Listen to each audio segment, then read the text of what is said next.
Bienvenue sur ordimer.com.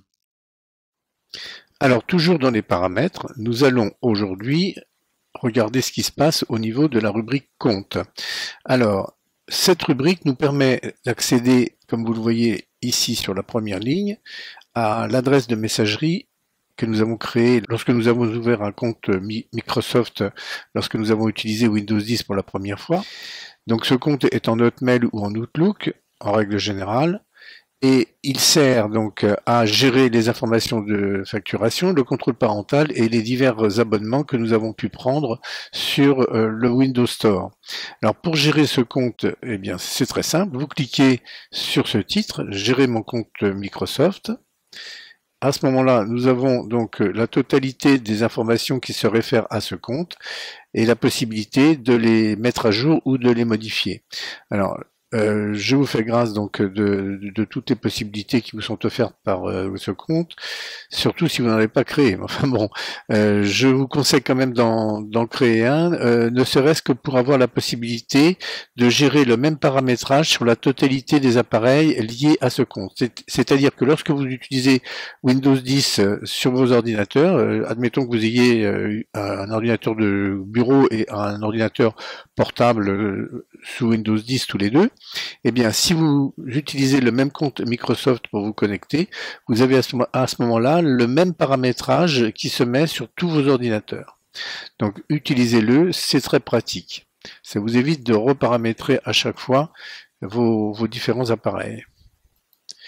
Alors, bien évidemment, Microsoft vous propose à ce niveau un certain nombre de choses. Vous n'êtes pas obligé d'en tenir compte, mais ça peut être utile pour différentes raisons. Alors, vous avez la possibilité de vous connecter avec un compte local qui ne vous donnera pas l'accès au Windows Store, mais qui vous permettra d'utiliser évidemment votre ordinateur quand même. Votre avatar, alors vous pouvez vous créer une image ou une photo que vous prenez avec votre caméra, votre webcam, ou une image qui figure dans les bibliothèques de votre ordinateur. Voilà, vous pouvez également recevoir, si vous le souhaitez, des mails par l'intermédiaire de votre compte Microsoft, que vous pouvez intégrer dans une messagerie Outlook ou autre. Alors, si vous préférez utiliser le compte mail fourni par votre FAI, vous n'êtes absolument pas obligé de paramétrer votre compte Microsoft pour recevoir des mails. Alors, au niveau des options de connexion, vous avez la possibilité donc de modifier le mot de passe que vous avez créé pour votre compte Microsoft ou de le remplacer par un code PIN. Alors, ce code PIN, c'est un code de 4 chiffres que vous pouvez intégrer à la place de votre mot de passe pour vous connecter à votre compte Microsoft. La connexion au niveau de l'enregistrement sur votre ordinateur sera beaucoup plus rapide. Vous pouvez également vous connecter à l'aide d'un mot de passe image. Alors ça, je vous fais grâce de cette démonstration.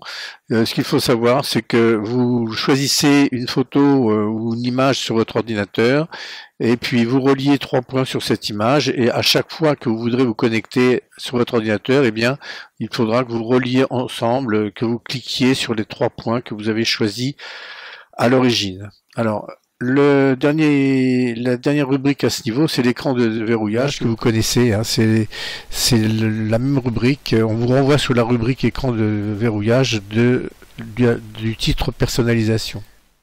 Alors, on va continuer donc. On va continuer de voir ce qui est proposé par la rubrique compte. Alors là, c'est si vous avez un compte professionnel. Et si vous voulez que votre compte Microsoft soit enregistré à chaque niveau de votre accès professionnel. Si vous désirez ajouter des comptes utilisateurs sur votre ordinateur, vous pouvez le faire au niveau de cette rubrique-là, famille et autres utilisateurs. Vous voyez, vous pouvez ajouter un autre utilisateur sur ce PC avec un compte différent. Là, c'est la synchronisation des paramètres, c'est-à-dire que si vous avez plusieurs appareils sur lesquels vous vous connectez, c'est ce dont je vous parlais au début de cette rubrique, vous pouvez synchroniser la totalité des paramètres entre tous vos appareils. Donc il suffit d'activer tous les boutons qui sont ici, et vous aurez donc ces paramètres de synchronisation individuelle qui fonctionneront correctement.